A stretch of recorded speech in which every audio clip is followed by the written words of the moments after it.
Next on the news, a rise in innocent victims. The FBI reveals horrific new statistics about active shootings. Now, one bishop is saying we need to do more. She's turning 100 years old, and she isn't slowing down. You could spot Gertrude Conway running all around her parish. And the thing that keeps her moving? What I do here in the church, I'm working my way to heaven. It's the only way I'll get there. Also, food fueled by faith. The chef who takes over his rectory's kitchen so the homeless can eat in tonight's Pulse of the Parish. Plus, we've seen the greatest growth of the last 2 decades in our Catholic schools. New numbers are proving parents are seeing the value of a Catholic education. I'm Christine Persichetti. Current News starts right now.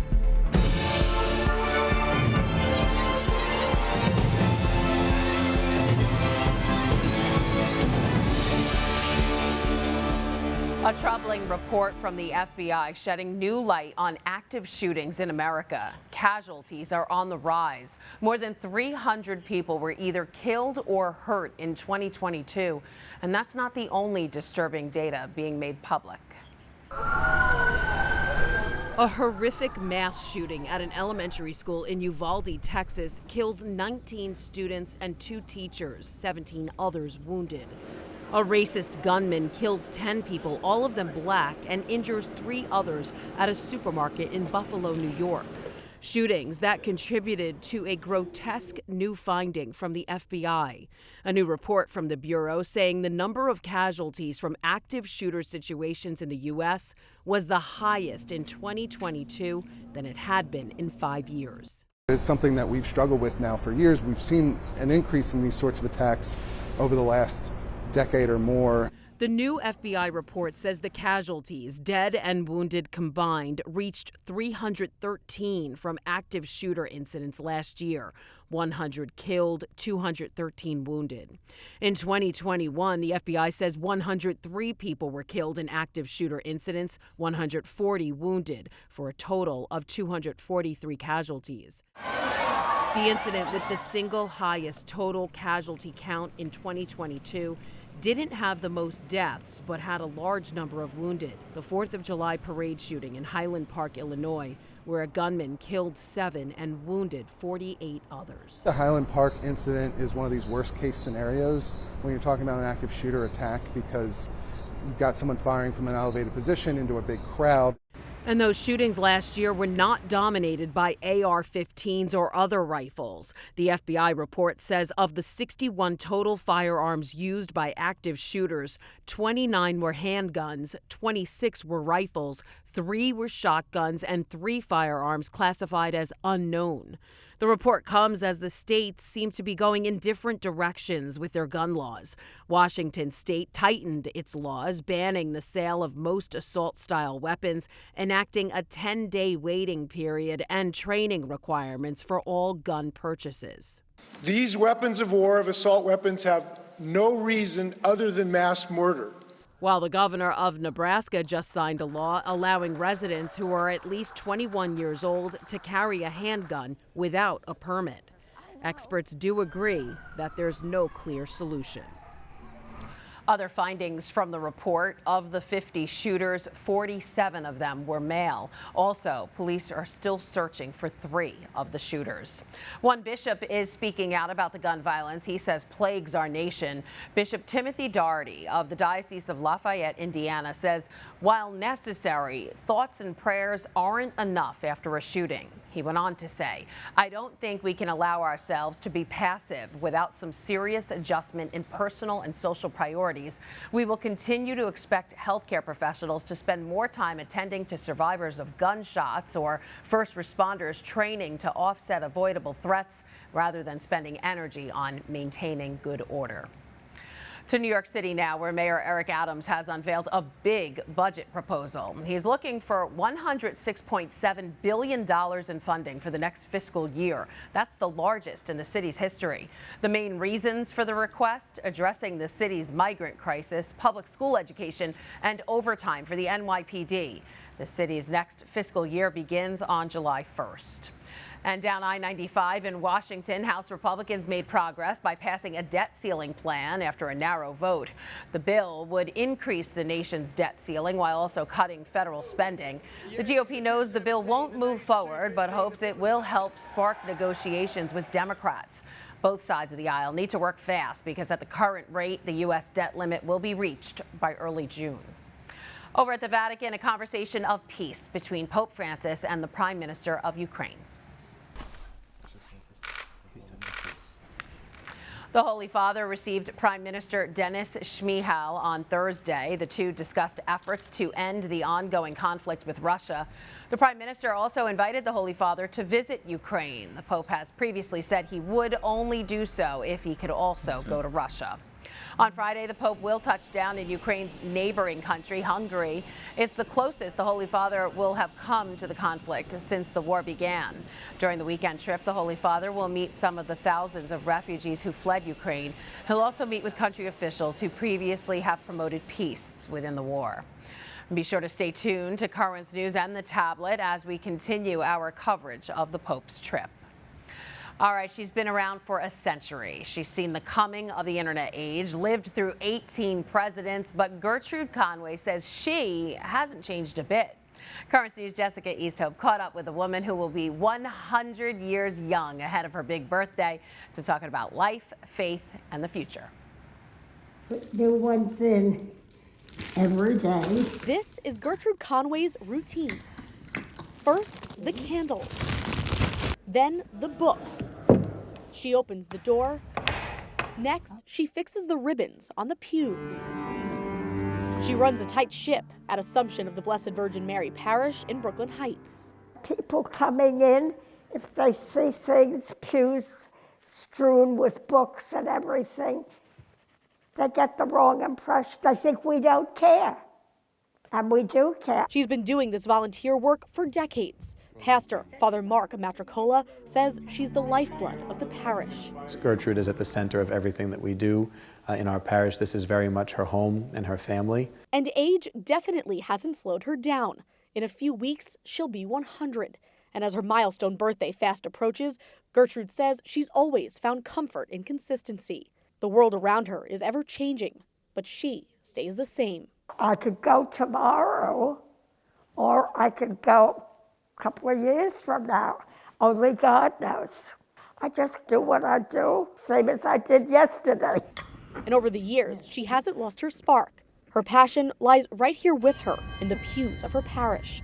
And I always joke, I say what I do here in the church, I'm working my way to heaven. It's the only way I'll get there. You won't find her front and center at Mass. She sits in the back alone with her prayers. There's a real special, humble nature about who she is. God and the Blessed Mother have been very, very good to me. And I feel what little I can do is thank you. When it comes to Gertrude's faith, it's not part of her routine. It's who she is. In Brooklyn Heights, Jessica Easthope, Currents News. And happy birthday, Gertrude. Coming up on Currents News, the chef who's doing God's work. It makes me feel good when I come down and I can do something to help out other people, which is what Jesus really wants us to do. This parishioner is using a rectory kitchen to help others. It's the latest edition of the Pulse of the Parish. Plus, the surge in Catholic school enrollment. An expert explains why it's still on the uptick. And why this Christian couple decided a Catholic school was the best option for their kids.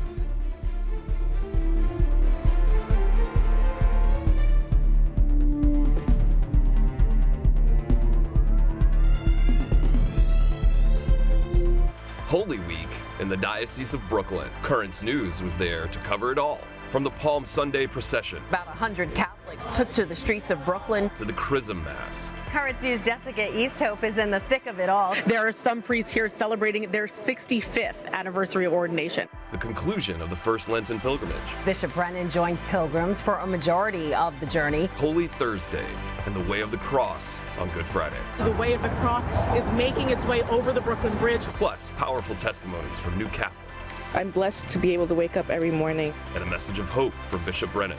Christ is alive. Currents News is there. Happy Easter.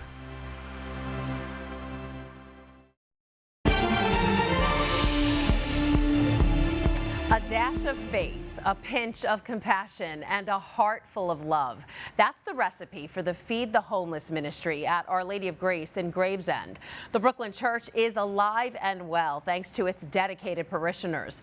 And the one manning the kitchen, Pat Fleming, is tonight's Pulse of the Parish.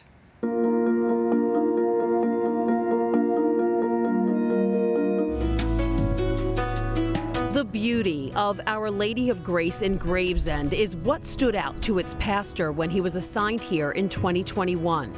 It reminds me of a Spanish mission church. So that impressed me right away because I always liked that architecture.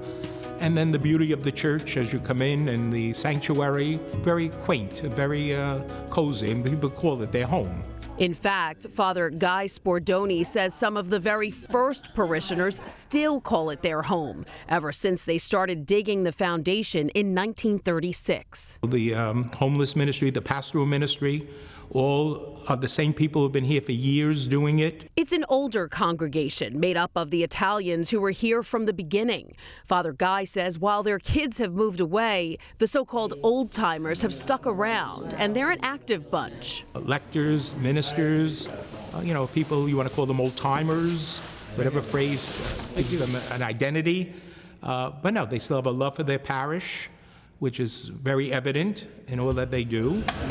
Pat Fleming is one of them, and he feels right at home in the rectory's downstairs kitchen. For the past 15 years, Pat's been the cook for the Feed the Homeless ministry. Makes me feel good when I come down and I can do something to help out other people, which is what Jesus really wants us to do. He wants to help out other people. The Brooklynite says he started cooking as a kid out of necessity. When I was young, like in grammar school, if I wanted to eat breakfast, because I was up at 6 o'clock in the morning, and my mother ain't getting up at 6 o'clock in the morning to cook, I had to cook my own breakfast. Now he does it out of love and for the camaraderie. Me and my wife, we argue over who's going to cook. She's a good cook. I'm a better cook. Hey, don't tell her that I said that. This ministry of friends meets every Wednesday morning. First, breaking bread together, then preparing and packing up meals for those less fortunate. And then we got Frank's rice and beans. Every week they get a hot meal. After a final stir, the food is dished out, packed up and placed into insulated bags and then lugged out to a waiting car. A short drive to Brighton Beach to share their food and their faith. Thy kingdom come, thy will be done. With the homeless who are waiting for them in a parking lot. Thank you. And when they're all fed, the volunteers go looking for others, carrying bags of food on the boardwalk to make sure no one is hungry today. We'll take the whole thing. They're taking their time out to help other people, and that's what everybody here does. We got such a great crew here. People are always willing to do something else for somebody. That's a great thing. And now you know Pat Fleming from Our Lady of Grace and how he makes up the Pulse of the Parish. And they are a fun group of people. The Feed the Homeless ministry was started by the late Sister Jane Talbot in 1992. Now, about a dozen volunteers join Pat every week to continue the mission. Not even the pandemic could stop them. Bishop Robert Brennan is on a mission to connect with the youth of Brooklyn and Queens. On Thursday, Bishop visited Nazareth Regional High School in East Flatbush as part of his personal quest to connect with the youth and see all the Catholic high schools in the Diocese of Brooklyn. During his visit, the bishop celebrated Mass with the teens and took a tour of the school, visiting all the classrooms, including the school's robotics lab. Bishop also got to speak with students to talk about Nazareth and their future plans. During his homily, he told the students it was a powerful experience to pray with you. More and more families are choosing Catholic schools for their kids' education in the Diocese of Brooklyn and beyond. It all started during the pandemic, and new numbers released by the National Catholic Educational Association show enrollment has been on an uptick ever since. Here to break it all down is NCEA President Lincoln Snyder. Hi, Lincoln. Hello, pleasure to be here. Thanks so much for joining us. So, Lincoln, explain to us how enrollment in Catholic schools in the U.S. has changed since the start of the pandemic. Well, it's been a pretty dynamic environment for us. In those first months following the beginning of the pandemic, we did see a lot of movement, and we had a dip in enrollment. But over the last 2 years, Catholic school enrollment has grown significantly. We've seen the greatest growth of the last 2 decades in our Catholic schools. Yeah, I wanted to mention that data that you were talking about. So 3.8% gain in students in the 2021-2022 school year. The numbers went up again this year too, as you mentioned, but only slightly less. So what do you think contributed to the increase, and will it last?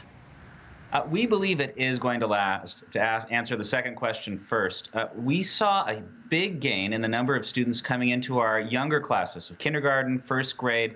We saw a lot of families opt into Catholic education during the pandemic because our schools nationally were generally the first ones to come back and be open and present for kids. So we saw a big bump in enrollment with new families coming in because we were open. But the really exciting news is our retention rates everywhere are well over 90%. In some dioceses, it's as high as 98%. The number one reason they gave for staying was they fell in love with the schools and with the communities. And so we're confident we're going to retain these students for a very long time. That's great to hear. And while many Catholic schools in the Northeast saw a drop in enrollment, the Diocese of Brooklyn schools actually saw the opposite. Let's take a look at some of their numbers. More than a third saw an increase over pre-pandemic levels, and they're growing by an average of 20%. You know, Currents News and The Tablet covered more than 180 school stories during 2020 and 2021. Do you think Catholic schools need to do a better job at getting the word out? I believe they do, and I believe that Brooklyn is a great example of doing that well. You know, I'm very impressed by the work that your team in the diocese is doing to do great storytelling around Catholic schools. I feel like our schools were a really well-kept secret, perhaps too well-kept a secret in a lot of places for too long.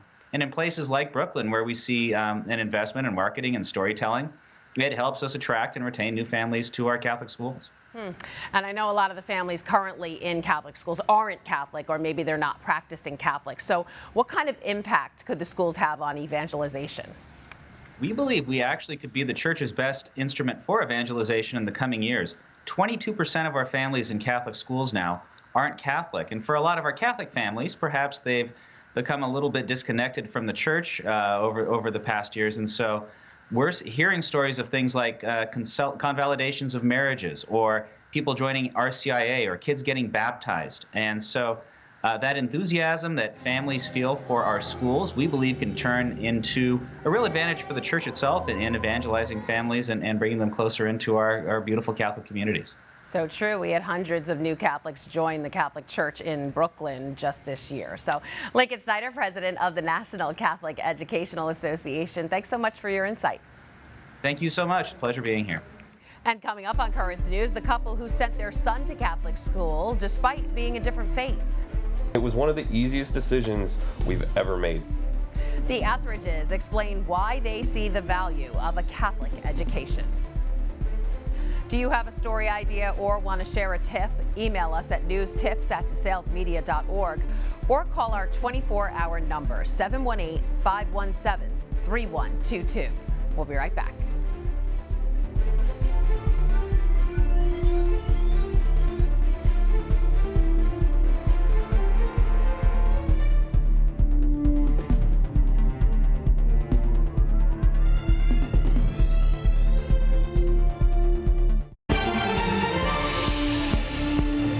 St. Mark Catholic Academy in Brooklyn is celebrating its centennial anniversary. A special ceremony was held in honor of when the cornerstone of the school was set in 1923. The Sheepshead Bay School started under the leadership of the Sisters of St. Dominic of Columbus, Ohio, and their mission was simple: teach the primarily Irish and Italian children as Jesus taught. Now, a century later, on the feast of their patron, St. Mark, they recognize the monumental moment in their history with a mass and a blessing and rededication of the school building. Which school to send your kids to is a big decision parents have to face, and for some, a Catholic education may never cross their minds. That was the case for one Brooklyn couple until their jobs actually made the decision easy. Here's Jessica Easthope again with their story. It's a typical routine for a family with kids. Dustin and Christy Etheridge get their 6-year-old son Noah ready for school. I love you. Have fun in gym. Then father and son dash across Prospect Park to St. Xavier Catholic Academy in Park Slope. When Dustin lets go of Noah's hand, he knows he's being put into good ones. They call him by name before he even gets to the front door. They're intentional about everything, the language that they use, the protocols that they put into place. Noah started first grade at St. Xavier's in September, and he's thriving. I'm making Mario. But the Etheridge's journey to get here isn't one they imagined. It began more than 5 years ago in North Carolina.